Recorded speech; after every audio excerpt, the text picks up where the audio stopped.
So I want to talk about the limitations of oil paint.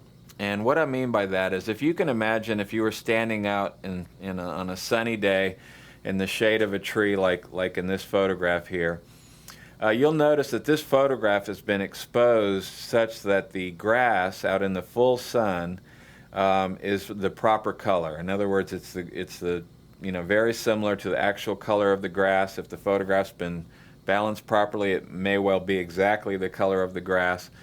But then also notice that the tree trunk is completely black, or almost completely black. And if you were standing there, and this is a photograph which is very similar to a painting in the limitations, if you're sitting there looking at this in real life, you have no problem looking into the tree trunk, and seeing all kinds of detail, and then instantly looking out into the grass, and the grass doesn't look overexposed or blown out. It looks normal.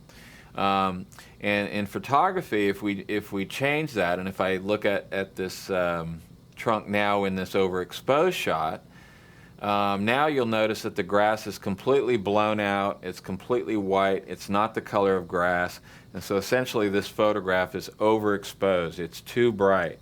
And yet, if you look at the V in the middle of the trunk there, you'll notice that there's areas that are still black, black, black, even beyond black paint, so to speak, or black ink on paper.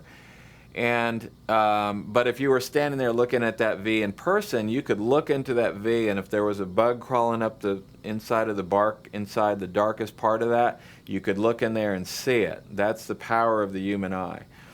But the difference is that when you're looking at real life, you're looking at sunshine hitting grass, you're looking at shadows, you're looking at the presence of light and the absence of light, so to speak.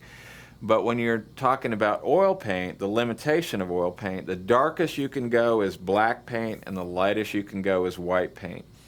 So if you'll take a look at this building here, or rather this car that's parked in front of a building that I took, I tried to balance this exposure to be basically a compromise between being overexposed and being too dark. And so on the one hand, it really has problems in both areas, and that's because this is taken out in the sunshine. But if I was standing there in person, I would look at that reflection on that car, and I wouldn't see, completely blown out white. I would actually see the color of the car. But as you can see, the whole part of that car where the reflection is completely white and blown out. On the other hand, if you look underneath the car, in the shadow, it's completely black. Or if you look into the room in the building across on the other side of the car, it's completely black and you can't see any detail. But if you were standing there in person, you could look underneath that car, and if there was a little piece of trash under there, you could see it no problem. And that's because when you're standing there in life, it's completely different than when you're talking about oil paint. So let's take a look at this color checker here. And what I've done is, and this is something that I do when my students come here, this is something I show all of them about this limitation thing. And it's a lot harder for me to explain this showing you photographs, but what I do is I'll take the color checker and I'll paint some black paint on it, and then I ask my student to stand right underneath my big studio lights where there's plenty of light, and they hold out the color checker, and when they look over the shadow part of my studio that's back in shadow and it has none of the studio light, the black paint on the color checker looks like gray. It doesn't look like black at all. And so I've simulated that here in this photograph. But when you look through a color checker sitting in nice bright studio light, and you hold it over a real dark shadow area, and it could be a shadow of a vase, or a shadow in a box or something, but in this case I'm just looking into the shadow part of my room, and as you can see, the black paint looks like gray paint, and that's exactly what it would look like if you were sitting there in real life. So what does all this mean to the artist? What it means is that you shouldn't stand in front of a sunset, a beautiful sunset, and you take the picture of the sunset, and if you've ever tried to expose the sunset properly and so that it's not just all washed out white, well, then all the foreground turns to black, and that's because you're looking at a bright sunlight, a bright sunset, which is light coming at you, literally the sun shining through the clouds into your eyes, and the foreground down here is in shadow. And that's completely different than paint. And so therefore, you just need to be aware that you can't duplicate everything you see perfectly with paint because of that very big limitation. And practically speaking, what that means is if you're setting up a still life, and you might hang a red fabric in the back, in the back part of your still life in shadow, and you're sitting there looking at it, and it looks like red fabric. You can see that it's red fabric back in the shadow. But then if you balance your studio light with your still life light, and I explain how to do that in the video Color Checker Basics, which is at drawmixpaint.com. So if you haven't seen that, go to drawmixpaint.com and just look in the free video list, and there's a video called Color Checker Basics.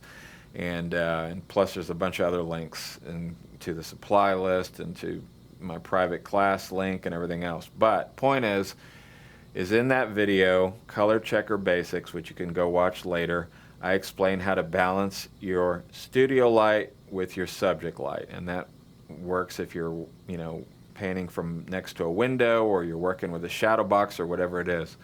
But once you've balanced your light so that you're in the same amount of light as your subject is, and you're able to check colors using a color checker, when you do that, you're going to be faced with these limitations. So let's say that you've got this still life set up, and it's got the red fabric hanging back in the back, and you hold out your color checker, and you've already balanced your lights like I explained in the video, Color Checker Basics, and lo and behold, you've got black paint on your color checker. You're looking at a red fabric in the back of your still life, and the black paint is lighter than this dark red color. And it's crazy because you're sitting there and you're thinking, I want to paint that red fabric, and yet it's even darker than black paint. So the only solution to that, if you really want to stick with the color checking and everything else, is to throw some more light into that red fabric so that when you hold out your color checker with black paint on it, it's not darker than black paint. Because the rule is that when you're painting and you're using a color checker, anything darker than black paint, you just paint it black.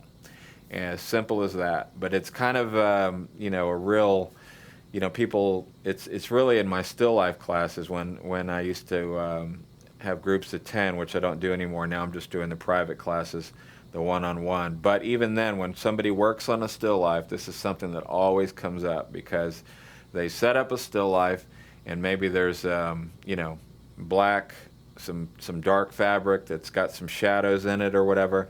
They put some black paint on their color checker, they hold it out, and the black paint looks like gray, just like it does in this photograph here that I've taken. So anyway, it's just something to be aware of. There's nothing you can do about it, but if you go out, especially the biggest time this really comes up is when you want to paint a landscape, and there's a sunset or a sunrise, and it's coming up and it's beautiful, and then the whole foreground turns to black. And this is when you take a good photograph and you balance for the sky, the ground turns to black. And people say, well, why can't I paint that? Why can't I paint the green grass that I can clearly see when I'm standing there and when I took the picture? And it's simply because there's a limitation. There's a limitation to how much you can do with oil paint. Black is as dark as you can go, and white is as light as you can go. Simple as that. So I hope that's helpful, but it's just something that's good to be aware of. And see you guys next time. If you go to drawmixpaint.com, you can find links to all my free videos. If you go to genevafineart.com, you can find out all about the paint that I use to paint with, that I manufacture myself right here in Austin, Texas. And thank you so much for watching.